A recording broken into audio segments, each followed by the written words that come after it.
तो hello 10 standard, welcome back to the Crystal Concept. आज इस सेशन के अंदर हम डिस्कस करने वाले हैं 10 स्टैंडर्ड अलजेब्रा का एक ऐसा सेशन जिसमें सेमेस्टर 1 एग्जाम्स के रिलेटेड सारे के सारे मोस्ट आईएमपी क्वेश्चंस डिस्कस करने वाले हैं।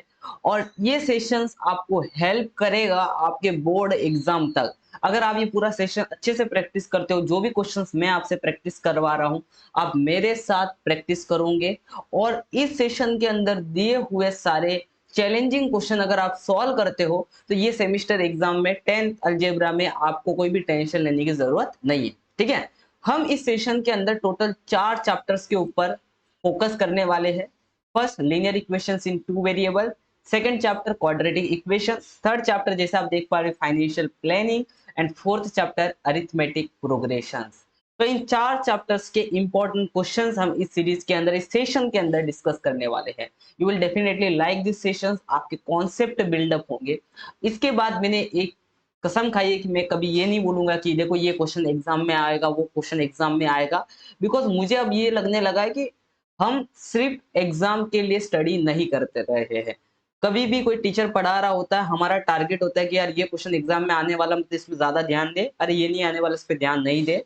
हमें जब पढ़ते समय इस पे फोकस नहीं करना चाहिए कि whether this question is coming in exam और नॉट। हमें फोकस करना चाहिए कि भाई हम सीखने के लिए बैठे हो, ओके ना। हर एक क्वेश्चंस को एंजॉय करना है और हर एक क्वेश्चंस के सॉल्यूशन को एंजॉय करना है। Okay, let's begin with this session.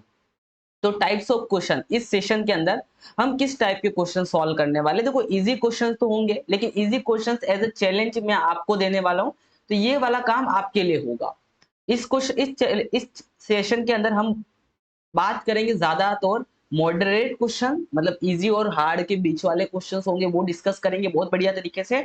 और हार्ड क्वेश्चंस, ठीक है। तो बोर्ड एग्जाम तक इस पूरे सेशन को आप संभाल के रखना, फिर लिंक सेव करके रख लेना, क्योंकि बहुत काम आने वाले 4 चैप्टर के लिए ये सेशन, प्रैक्टिस के लिए बहुत काम आने वाला है। फिर व्हाट्सएप चैनल की लिंक और टेलीग्राम चैनल की लिंक, दोनों का डिस्क्रिप्शन, दोनों का लिंक का डिस्क्रिप्शन, लिंक मैंने डिस्क्रिप्शन में दे रखी है और कमेंट सेक्शन में भी दे रखी है। तो आप वहां से ज्वाइन कर लीजिएगा, वहां पे आपको सारी अपडेट मिलती रहेगी रिगार्डिंग टू क्रिस्टल कॉन्सेप्ट, और वहां पे अपलोड किए हो वीडियोस के related. Okay, so let's begin with this session. तो सबसे पहला क्वेश्चन आपके सामने ये रहा। ये देखो, ये फेवरेट बेसिक क्वेश्चन है। आई होप सो आप में से बहुत स्टूडेंट्स को इसका आंसर भी पता होगा कैसे सॉल्व किया जाता है। ध्यान देना, हमें निकालना है x प्लस वाई। बीच में देखो प्लस है, बीच में क्या है, प्लस है। हमारे पास यहाँ पे दो इक्वेशन दे रखे हैं, तो हम सबसे पहले लिखेंगे गिवन। गिवन मतलब आपको क्या दिया हुआ है। तो आपको यहाँ पे दो इक्वेशन दे रखे हैं। सबसे पहला इक्वेशन है 3x plus 5y is equal to 9। This is equation number 1। दूसरा इक्वेशन आपको दे रखा है 5x plus 3y equals to 7 and this is equation number 2। Simple है, इस तरीके से आपको एग्जाम में लिखना। अगर 2 या 3 मार्क्स के लिए क्वेश्चन आता है, 2 मार्क्स के लिए मैक्सिमम आ सकता है। अब यहाँ पे आपको बीच में प्लस चाहिए, और आप देख पा रहे हो कि बीच में दोनों जगह प्लस ही है, हमें इस प्लस को चेंज नहीं करना है। तो सिंपली हम बोलेंगे एडिंग इक्वेशन 1 एंड 2। चलो वी गेट, हम इक्वेशन 1 और 2 को ऐड करते हैं, फिर हमें देखते हैं क्या मिलता है।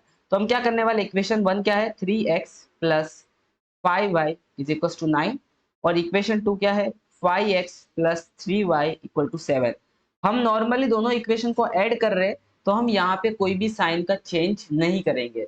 जब सब्ट्रैक्ट करते हैं तब साइन चेंज करते हैं, एडिशन करते समय कोई भी साइन का चेंज नहीं करते हैं।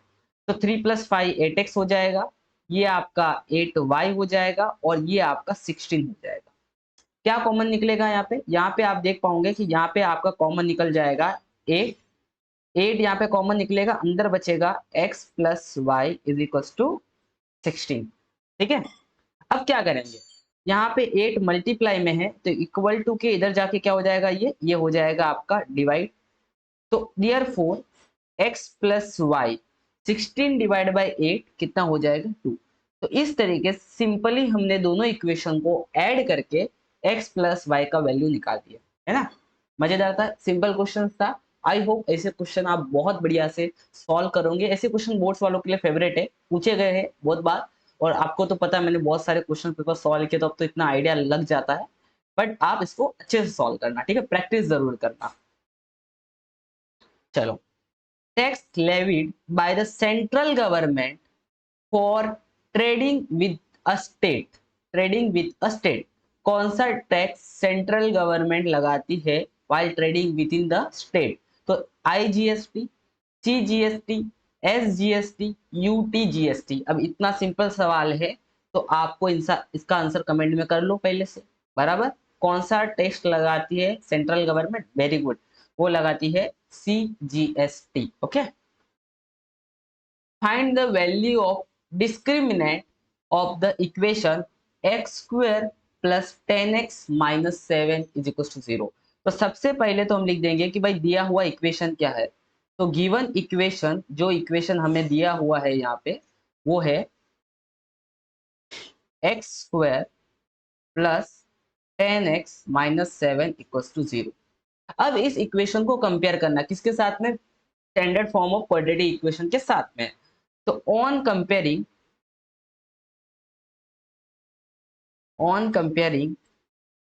X square plus 10x minus 7 equals to 0 with, किसके साथ कंपेयर करना है? परफेक्ट, बहुत अच्छा स्टूडेंट बता रहे हैं कि इसको ax² plus bx plus c equals to 0 के साथ कंपेयर करो। Yes, after comparing what we will get, हमें मिलेगा यहाँ पे a का वैल्यू, हमें मिलेगा यहाँ पे b का वैल्यू, और हमें मिलेगा यहाँ पे c का वैल्यू। चलो देखते हैं a b c का वैल्यू क्या मिलता है। जैसे यहाँ पे a का वैल्यू 1 है, कुछ भी नहीं, मतलब a यहाँ पे लिखा हुआ, यहाँ पे a के जगह पे कुछ नहीं, मतलब क्या होगा 1, तो a का वैल्यू हमें 1 मिल जाएगा। यहाँ पे b के जगह पे क्या लिखा हुआ है 10, तो b का वैल्यू हमें प्लस 10 मिल गया। और c के जगह पे देखो यहाँ पे क्या लिखा हुआ, c के जगह पे लिखा हुआ माइनस 7। अगर कोई वैल्यू माइनस साइन के साथ में, आपको उसी साइन के साथ में उस वैल्यू को लेना है। तो ये c का वैल्यू हो जाएगा आपका -7। अब हमें इस क्वेश्चन में निकालना है डिस्क्रिमिनेंट। आई होप सो आप सभी को डिस्क्रिमिनेंट का फॉर्मूला पता होगा। डिस्क्रिमिनेंट का फॉर्मूला होता है, डेल्टा से हम रिप्रेजेंट करते हैं डिस्क्रिमिनेंट को, और फॉर्मूला होता है b² माइनस 4ac। आप यहाँ पे डॉट करके लिख सकते हो, दिस इज फॉर्मूला जो आपने यूज किया है।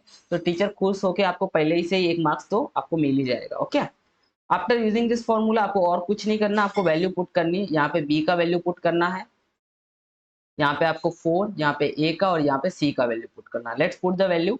चलो, what is the value of b? 10। What is the value of a? 1। What is the value of c? -7। ठीक है, 10 का स्क्वायर हो जाएगा 100। जरा ध्यान देना, यहाँ पे गलती होती है, यहाँ पे माइनस है और यहाँ पे माइनस है, तो माइनस माइनस मल्टीप्लाई करने के बाद हो जाता है प्लस, तो ये काम आप पहले कर लो, तो ये हो जाएगा आपका प्लस, और 7 4 हो जाएगा यहाँ पे आपका 28। तो आई थिंक यहाँ पे आंसर आ चुका है आपका 128। So this is the value of discriminant which is equals to 128। I hope so ये आंसर सही होगा, आप कमेंट करके बता देना अगर कुछ रॉन्ग हो जाता है कभी कभी गलती से। तो इजी है, कितना हो गया? 128। ठीक है, नेक्स्ट क्वेश्चन। नेक्स्ट क्वेश्चन है आपके लिए एक तरीके से, इन फैक्ट्री द रेशो दे रखा है, ratio of skilled and unskilled worker is 5:3। Skilled worker मतलब जिनके पास कोई कला है काम करने की, और अनस्किल्ड वर्कर जो मजदूरी का काम कर रहे हैं, उनके पास और कोई टैलेंट नहीं है, ठीक है ना। तो उनका जो रेशो है वो 5:3 है, बराबर। Total salary of 1 day of both of them is 720। Skilled worker है और अनस्किल्ड वर्कर है, दोनों का सैलरी अगर दिन का मिला के हम दे तो कितना रुपीस दे रहे कंपनी इनको? 720 रुपीज उनको पे कर दे, दोनों का मिला के। हमें इंडिविजुअल का सैलरी नहीं पता है, दोनों का मिला के। Okay, find the daily wages. Daily wages मतलब दोनों को पर डे का कितना तनख्वाह मिल रहा है। इंडिविजुअल आपको वैल्यू बताना है, भाई देखो स्किल्ड को इतना मिल रहा होगा 720 में से, और अनस्किल्ड को इतना मिल रहा होगा, आपको ये बताना है। समझ में आ गया? पक्का?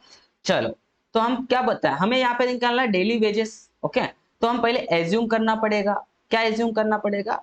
लेट एज्यूम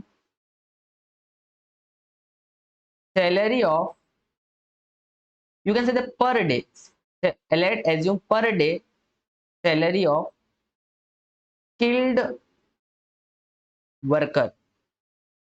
स्किल्ड वर्कर का पर डे सैलरी हम एक्स एज्यूम करते हैं, तो अनस्किल्ड वर्कर का कितना एज्यूम कर लेंगे? अनस्किल्ड वर्कर का हम एज्यूम करते हैं वाई।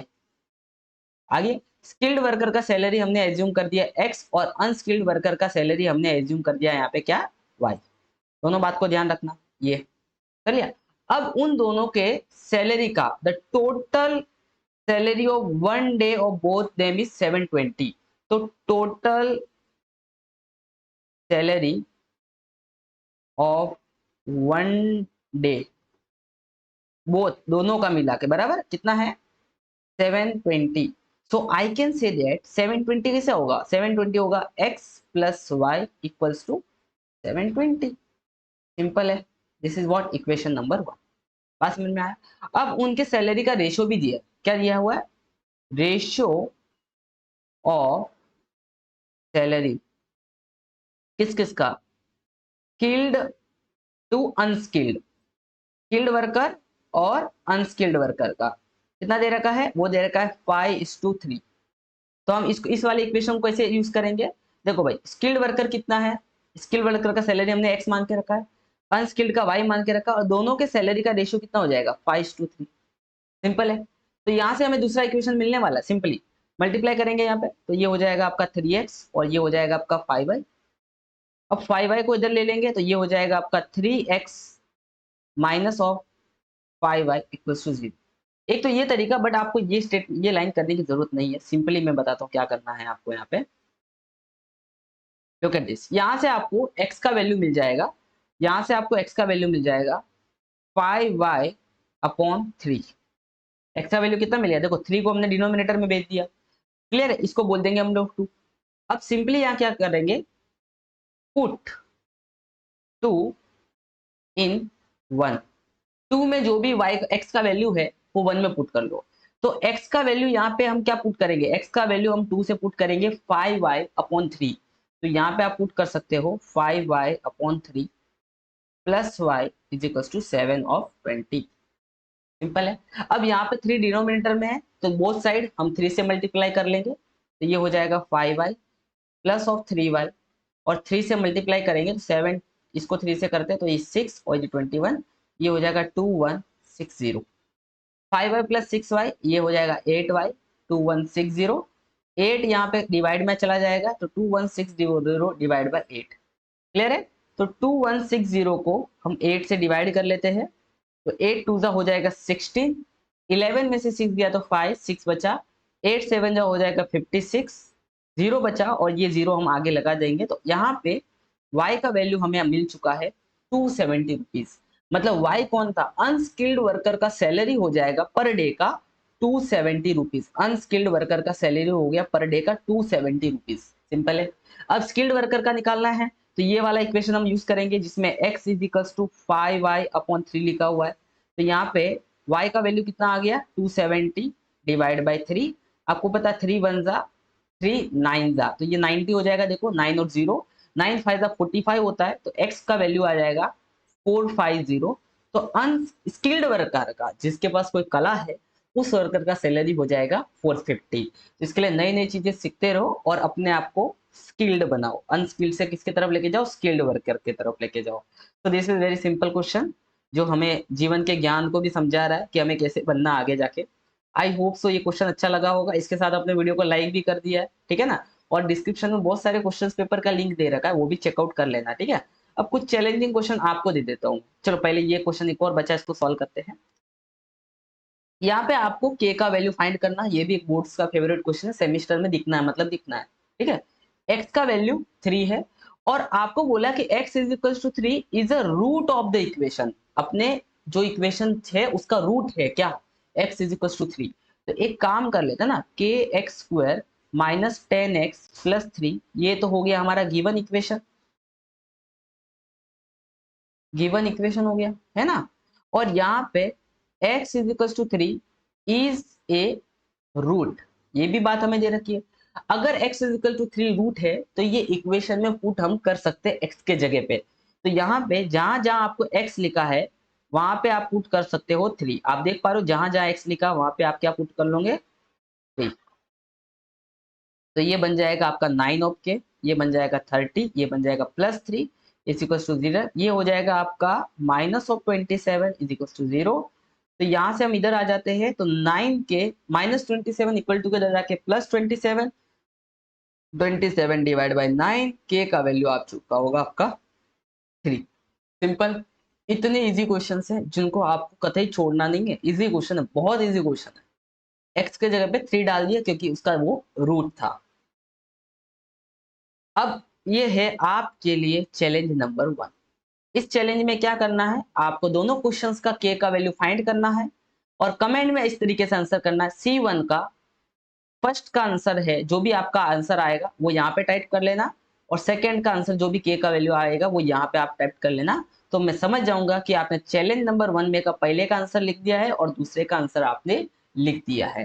करोगे कमेंट, जल्दी से सॉल्व करो मेरे साथ में। अभी अभी वीडियो को पॉज करो तुरंत और सॉल्व करो और कमेंट करो। और फिर अगर मैंने लाइक बटन दबा दिया या मैंने हार्ट दे दिया तो मतलब आपका आंसर करेक्ट है। ओके, आगे सिंपल है, क्या करना है, solve the following quadratic equation by the factorization. अब यहाँ पे मैंने फैक्टराइजेशन का सबसे हार्ड क्वेश्चन ले लिया आपके बुक का। इजी क्वेश्चन तो आप कर ही लोगे, मैं बता दूंगा कि इजी क्वेश्चन कैसे दिखता है और हार्ड क्वेश्चन कैसे दिखता है। हार्ड क्वेश्चन अगर देखेंगे तो कुछ इस तरीके से आपको एग्जाम में दिखने वाला है। इसको सॉल्व कैसे करना है उसके बारे में बात करते हैं। चलो, सबसे पहले क्या करना है, इक्वेशन को वापस आपको लिख लेना है, तो टीचर थोड़ी खुश हो जाए कि चलो बच्चे ने इक्वेशन वापस लिख दिया है। तो 6x 2/x minus equal to 1 आपने लिख दिया। अब डिनोमिनेटर में यहाँ पे 2 के नीचे x है, तो आपको पूरे इक्वेशन को x से मल्टीप्लाई करना है। तो 6x minus 2/x is equal to 1, पूरे इक्वेशन को आपको मल्टीप्लाई करना है x से। और जब आप x से मल्टीप्लाई करोगे तो डिनोमिनेटर वाला x कट हो जाएगा, और जिसके पास डिनोमिनेटर वाला x नहीं है उसके साथ एक x और जुड़ जाएगा। तो यहाँ पे देखो डिनोमिनेटर में कुछ x है ही नहीं, तो ये बन जाएगा 6x का स्क्वायर। यहाँ पे डिनोमिनेटर में x पहले से था तो कट हो जाएगा, और 1 के साथ नीचे x नहीं है मतलब ये 1x बन जाएगा। अब इसको थोड़ा सा अरेंजमेंट करना है, सारी चीजें लेफ्ट साइड में होनी चाहिए। तो सारी चीजें लेफ्ट साइड में किस तरीके से आएगी, अब इसको क्या करना है ना, इसी स्टेटमेंट को या इस इक्वेशन को आप स्टैंडर्ड फॉर्म में अरेंज करना है। स्टैंडर्ड फॉर्म में क्या होता है, स्क्वायर वाला टर्म पहले, फिर एक्स वाला नॉर्मल मतलब पावर 1 वाला टर्म, और फिर कांस्टेंट नंबर। तो यहाँ से हमें एक्स को यहाँ पे मूव करना पड़ेगा, राइट साइड से हमें लेफ्ट साइड में लेके जाना पड़ेगा। तो 6x²। अब आप देखोगे एक्स यहाँ पे प्लस में है, तो इक्वल टू के इधर जाने के बाद एक्स का साइन बदल के माइनस हो जाएगा, इसका आपको ध्यान रखना है। बाकी सब कुछ वैसे का वैसा। अब अगर मैं बोल रहा हूँ कि ये हार्ड वाला फैक्टराइजेशन था और सिंपल वाला क्या होता है, तो अगर सिंपल वाला फैक्टराइजेशन आया क्वाड्रेटिक इक्वेशन का तो वो इसी फॉर्मेट में डायरेक्ट आपको दिया रहेगा, और हार्ड वाला आया तो कुछ ऐसे दिया होगा, उसको थोड़ा सा मॉडिफाई कर करके आपको थोड़ा सिंपल तक उसको लेके जाना। अब उसके बाद तो प्रोसेस सेम है सिंपल वाले की और या हार्ड वाले की भी। तो किस तरीके से इसको हम सॉल्व करेंगे, लुक एट दिस। सिंपली अब इसको सॉल्व करने के लिए आपको क्या करना पड़ेगा, x² वाले का कोएफिशिएंट 6 और कांस्टेंट का कोएफिशिएंट 2, इनको आपको मल्टीप्लाई करके देखना है। तो 6 को 2 से अगर मैं मल्टीप्लाई करता हूं तो आंसर आता है 12, एक ये तरीका है। और यहाँ पे अगर आप देखोगे यहाँ का साइन आपको देखना है, यहाँ का साइन है माइनस नहीं बोलूंगा मैं, आपको बोलते समय बोलूंगा सब्ट्रैक्ट। तो यहाँ पे लिख लेना है सब्ट्रैक्ट, और सब्ट्रैक्ट करने के बाद यहाँ पे नंबर कौन सा वो चेक करने का। तो आप देख पा रहे हो यहाँ पे 1 होता बाय डिफॉल्ट और आगे माइनस लगा हुआ, मतलब ये नंबर है -1। अब आपको ऐसे दो नंबर की खोज करनी है, मतलब उनको ढूंढना है जिनका मल्टीप्लीकेशन 12 आ रहा हो और जिनका सब्ट्रैक्शन -1 आ रहा हो, और वो दो नंबर हो जाएंगे यहाँ पे 4 3 अगर आप 4 में से 3 को माइनस करोगे तो आंसर 1 आता है, वो नहीं चलेगा because we want -1, we need here -1। So हमें यहाँ पे 3 में से 4 को सब्ट्रैक्ट करने पड़ेगा एंड यू विल गेट -1। तो हम यहाँ पे क्या करने वाले हैं, 6x² को एज इट इज लिखेंगे, -2 को एज इट इज लिखेंगे, और यहाँ पे हमारा जहाँ पे -1 लिखा था वहां पे हम रिप्लेस करके लिखने वाले हैं 3 -4 बराबर। 3 के आगे कुछ नहीं मतलब प्लस है ना, तो 3 + 3 -4, और पीछे आपको प्यार से लगा देना है x। अब सिंपली आपको यहाँ से कॉमन जो निकल रहा है वो कॉमन लेना है। आप देख पाओगे 6 और 3 में 3 कॉमन होता है, x² और x में x कॉमन होगा। तो 6 में से 3 कॉमन निकालने के बाद 2 बच जाएगा, और यहाँ पे आपके लिए 1 बच जाएगा। अब जैसे आप देख पा रहे हो कि यहाँ पे और पीछे x बच जाएगा। अब देखो यहाँ पे माइनस और यहाँ पे भी माइनस है, तो माइनस कॉमन निकलेगा। 4 और 2 के अंदर 2 कॉमन है, तो 2 और कॉमन निकल जाएगा, तो अंदर बच जाएगा 2x + 1 = 0। सिंपल है। अब आपको यहाँ पे ब्रैकेट्स बना देने हैं। आपको पता है किसे बनाए जाएंगे, 3x माइनस 2 को मिला के एक ब्रैकेट बनेगा और 2x प्लस 1 को मिला के एक और ब्रैकेट बन जाएगा। सिंपली दोनों ब्रैकेट्स को जीरो के बराबर करना है। इसका मतलब मैं समझाता हूँ कि अगर मान लो a इंटू बी जीरो है, इसका चांसेस ये हो सकता है या तो a जीरो के बराबर है या तो b जीरो के बराबर है, बराबर ना, तभी तो आंसर जीरो आएगा। इसका मतलब we can say that 3x minus 2 zero के बराबर हो सकता है, या और you can say that 2x plus 1 zero के बराबर हो सकता है। तो यहाँ पे आपको x का वैल्यू मिल जाएगा -2 का इधर आके +2 और यहाँ पे 3 मल्टीप्लाई में इधर आके डिवाइड, तो 2/3। यहाँ पे हो जाएगा आपका x का वैल्यू +1 इधर आके -1 और 2 मल्टीप्लाई में इधर आके डिवाइड, तो यहाँ पे दूसरा x का वैल्यू मिल जाएगा आपका -1/2। आई होप सो ये क्वेश्चन, ये फैक्टराइजेशन आपको बहुत अच्छे से समझ में आ गया होगा। अगर आपको फैक्टराइजेशन नहीं आता तो उसका मैं फुल वीडियो डिस्क्रिप्शन में दे दूंगा, उसको भी आप चेकआउट कर लेना। Solve the following quadratic equation by the factor. Okay, factorization का मैंने एक क्वेश्चन आपको करवाया, लेकिन कभी कभी फैक्टराइजेशन की बहुत इजी क्वेश्चन आ जाते हैं, लेकिन उसको देख के समझ में नहीं आता करना कैसा है, क्योंकि हम मिस कर जाते हैं प्रैक्टिस करते समय प्रॉब्लम सेट को या प्रैक्टिस सेट को। तो उसको कैसे करते हैं, ये फैक्टराइजेशन में स्क्वायर वाला टर्म है और ये फैक्टराइजेशन में पावर 1 वाला टर्म है। यहाँ पे कांस्टेंट नंबर नहीं है, तो इसको कैसे करते हैं, इसको थोड़ा सा मैं स्पीड में करूंगा अपना टाइम बचाने के लिए। 15 को इधर लेके आके -15 हो जाएगा, इधर इक्वल टू 0 आ जाएगा। सॉरी, ये 2 नहीं है। अब यहाँ पे इन दोनों में से कॉमन निकालना है, तो देख पाओगे 3 और 15 में भी 3 कॉमन होता है, तो 3 कॉमन।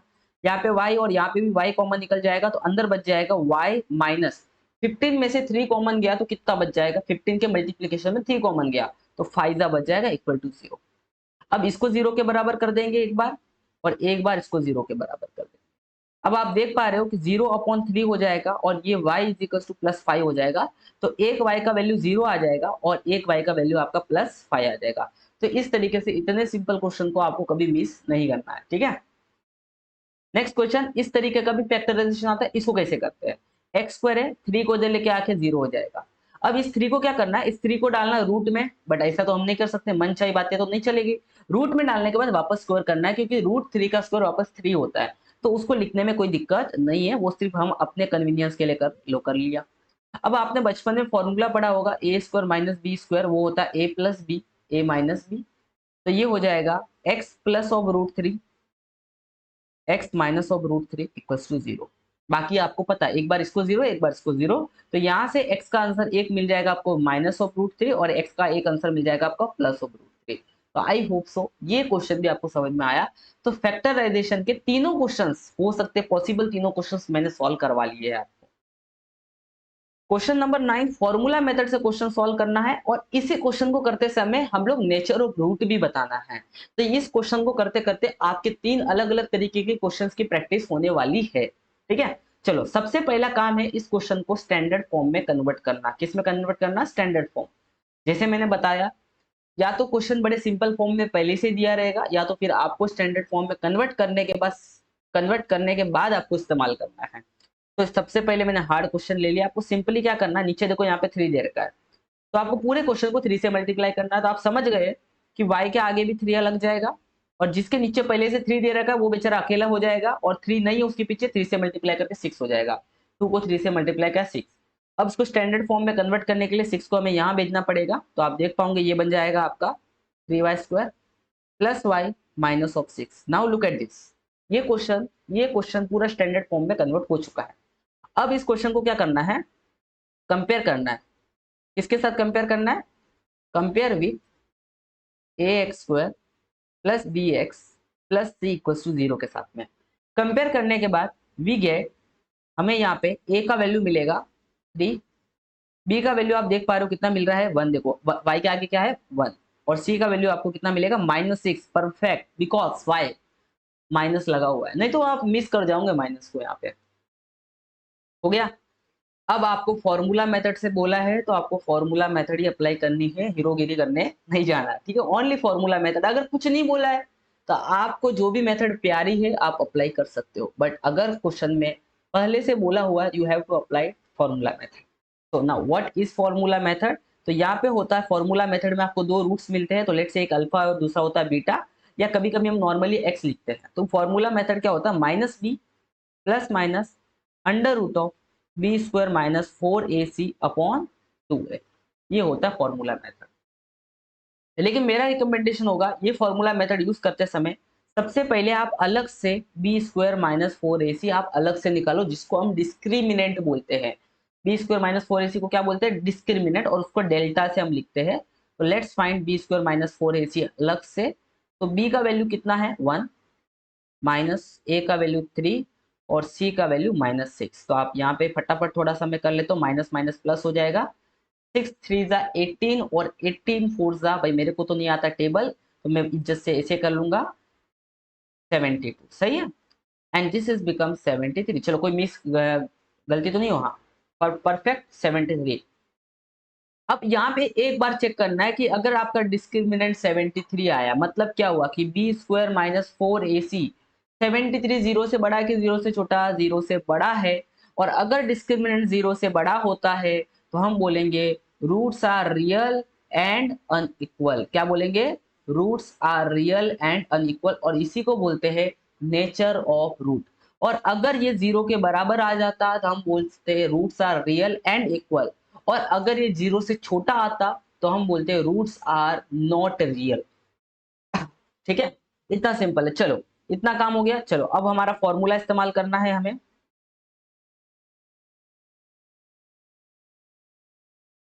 यहाँ पे b का वैल्यू हम कितना पुट करने वाले हैं? तो b का वैल्यू जो हमें है पता है 1, plus minus b square minus four a c का वैल्यू हमें 73 मिला है, और यहाँ पे 2 और a का वैल्यू कितना है? 3 है।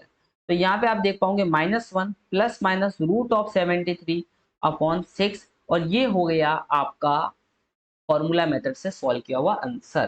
ठीक है, let me check whether it is correct और not. I think this is completely right. B square minus four a c ना, तो यहाँ पे आप बस चेक कर लो। मेरे को यहाँ गड़बड़ लग रही है बट गड़बड़ तो नहीं है। 4 3 जा 12 और 12 6 जा 72, 72 प्लस 1 73, परफेक्ट। तो ये फॉर्मूला मेथड से हमने इसका आंसर भी निकाल दिया, हमने नेचर ऑफ रूट भी बता दिया आपको। Now this is challenge number 2, जिसमें आपको सम ऑफ रूट बताना है। आई होप सो आपको फॉर्मूला पता होगा माइनस बी अपॉन ए, और प्रोडक्ट ऑफ रूट का फॉर्मूला आपको सी अपॉन ए पता होगा। इसके बाद हम बात करेंगे क्वाड्रेटिक इक्वेशन आपको दिया होगा, और इस तरीके से क्वेश्चन आ सकता है वैल्यू फाइंड करने के लिए। कभी कभी ए क्यूब प्लस बी क्यूब दिया रहता है, और कभी कभी इसके जगह पे इस तरीके से पूछा जाता है alpha cube plus beta cube. बात एक ही है, कोई ज्यादा फर्क नहीं है, बस लेटर चेंज हो गए यहाँ पे। चलो अब इसको सॉल्व कर लेते हैं हम। कैसे करेंगे? सबसे पहले ए क्यूब और बी क्यूब आपको फाइंड आउट करना है। तो सबसे पहले क्वाड्रेटिक इक्वेशन आप एज इट इज लिख लो। वो बन जाएगा आपका कुछ इस तरीके से, -1 इक्वल्स टू 0। क्लियर है? इस तरीके से हमने क्वाड्रेटिक इक्वेशन को यहाँ पे सॉल्व कर लिया है। अब इसमें ए बी सी का वैल्यू लिख लो। ए बी सी का वैल्यू क्या है? ए का वैल्यू आप देख पा रहे हो 1, बी का वैल्यू 5 और सी का वैल्यू -1। इसके बाद क्या करना है? आपको प्रोडक्ट ऑफ रूट और सम ऑफ रूट और प्रोडक्ट ऑफ रूट आपको फाइंड करना है। सिंपल भाषा में अगर हम पूछे सम ऑफ रूट क्या होता है, यहाँ पे मान लो ए और बी रूट है, तो सम ऑफ रूट क्या हो जाएगा? ओके चलो, ए और बी इन्होंने रूट दे रखा है और हमने ए बी सी का वैल्यू निकालने रखा, तो ये दोनों बात अलग है, ये ध्यान रखना। यहाँ पे थोड़ी भी गलती आप मत करना। ये ए बी सी, इसको हम ए बी सी नहीं बोल के A1 B1 C1 बोल देते हैं, तो आप कंफ्यूज ना हो। यहाँ पे ए हमारे लिए रूट है और बी हमारे लिए रूट है। तो product of sum of root जो होता है ना, सम ऑफ रूट का जो फॉर्मूला होता है वो होता है -b/a। और यहाँ पे रूट कौन है? ए और बी, तो उनका सम क्या हो जाएगा? a plus b. ये माइनस बी बी और ये ए कहाँ से लेना? आपको यहाँ से लेना है। और ये a प्लस बी क्यों लिखा? क्योंकि रूट ए और बी के फॉर्म में था। नहीं तो थोड़ा मिस अंडरस्टैंडिंग हो जाती है, गड़बड़ कर लेते तो डायरेक्ट प्लस कर लोगे। ठीक है ना? चलो बी का वैल्यू कितना है? यहाँ पे बी का वैल्यू है 5 और ए का वैल्यू कितना है? 1, तो सम ऑफ रूट आ चुका है -5। प्रोडक्ट ऑफ रूट की बात करते हैं। प्रोडक्ट ऑफ रूट, रूट हमारे ए और बी है, प्रोडक्ट ऑफ रूट होता है -c/a। तो यहाँ पे c का वैल्यू कितना, या आप यहाँ पे डायरेक्टली भी इस्तेमाल कर सकते हो, बट स्टिल चलो। यहाँ पे हमारा c का वैल्यू -1 है और a का वैल्यू कितना है? a का वैल्यू 1 है। तो आप देख पाओगे सॉल्व करने के बाद आंसर +1 आ गया। सम ऑफ रूट भी मिल गया आपको, प्रोडक्ट ऑफ रूट भी मिल चुका है। क्लियर है? यहाँ तक, यहाँ तक कोई डाउट नहीं होना चाहिए। क्लियर? चलो सम ऑफ रूट हो गया, क्लियर है। तो यहाँ पे एक बार वापस से हम इसको बात कर लेते हैं। Sum of root that is a plus b हमें मिला है -5, और प्रोडक्ट ऑफ रूट की बात करेंगे, a इंटू बी हमें मिला है 1। सबसे पहला हमें निकालना है यहाँ पे a cube plus b cube. A cube plus b cube का एक सिंपल फॉर्मूला होता है ए प्लस बी का होल क्यूब। मैं जैसे लिख रहा हूँ ध्यान देना, -3 a into b a plus b, इस तरीके का फॉर्मूला है। चलो अब आपको बताना है ए प्लस बी का होल क्यूब में ए प्लस बी का वैल्यू कितना है, तो वो है -5, तो वो हो जाएगा -5 का क्यूब। ए इंटू बी का वैल्यू कितना है, वो है 1, और ए प्लस बी का वैल्यू कितना है -5, 5 का क्यूब परफेक्ट -125 हो जाएगा। देखो निगेटिव है बट क्यूब निकालना है तो निगेटिव साइन बाहर निकलता है, स्क्वायर में साइन गायब हो जाता है, माइनस माइनस प्लस, और ये हो जाएगा आपका 15। परफेक्ट है, सही है ना।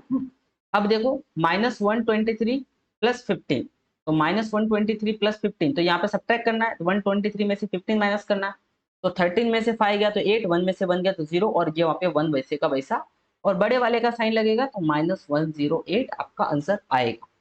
परफेक्ट है, अच्छे से देख लेना, अगर कोई गलती हो तो कमेंट करके आप बिंदास बता देना। देखो भाई sum of root product of root का हमने इस्तेमाल किया है। सेकंड में हमें क्या निकालना, a cube square plus b square, तो a square plus b square के लिए फॉर्मूला बनेगा ए प्लस बी का whole square minus of 2ab। A plus b का वैल्यू कितना आ चुका है, वो आ चुका है -5 का स्क्वायर, और ए इंटू बी का वैल्यू कितना आया 1। अब -5 का स्क्वायर है तो प्लस गायब हो जाएगा, तो 25 माइनस 2, तो ये आंसर आ जाएगा आपका 23। आई होप सो ये भी क्वेश्चन आपको बढ़िया से समझ में आया, बड़ा सिंपल था, ठीक है। चैलेंज नंबर 3 जिसको आपको सॉल्व करना है, a cube plus b cube alpha cube plus beta cube, जहाँ पे ए और बी था यहाँ पे अल्फा और बीटा है, ठीक है। वो क्वेश्चन थोड़ा सा दिमाग खराब करने वाला था, क्योंकि ए बी सी हम कंपेरिजन करते तभी भी लिखते, और ए प्लस बी रूट भी दे रखा था, ए और बी रूट के फॉर्म में ए भी दिया था, तो दिक्कत हो रही थी उसमें। अब देखो मैं क्या कर रहा हूँ पता है, इस वीडियो को नहीं थोड़ा यही छोड़ूंगा, इसके 2 पार्ट में बनाने के भी सोच रहा हूँ, क्योंकि जहां तक मेरे को लग रहा है ना टाइम थोड़ा ज्यादा हो गया है। मैंने शांति से पढ़ाया, अगर मैं ज्यादा भी गाइड करूंगा तो वीडियो बहुत फास्ट बनेगा, उसमें समझा नहीं पाऊंगा। तो इस वीडियो का पार्ट 2 भी मैं डिस्क्रिप्शन में और कमेंट सेक्शन में सबसे पहला जो लिंक होगा ना उसके पार्ट 2 का होगा इस वीडियो का, ठीक है। तो इस वीडियो को अपलोड करते 100 के लाइक आप लोग कर ही लेना, ठीक है। चैनल अच्छा लग रहा है तो सब्सक्राइब आप कर लेना, इसको पूरा सॉल्व करेंगे इस सेशन को, तो पार्ट 2 आ जाएगा, फटाफट पार्ट 2 भी आप प्रैक्टिस कर लेना।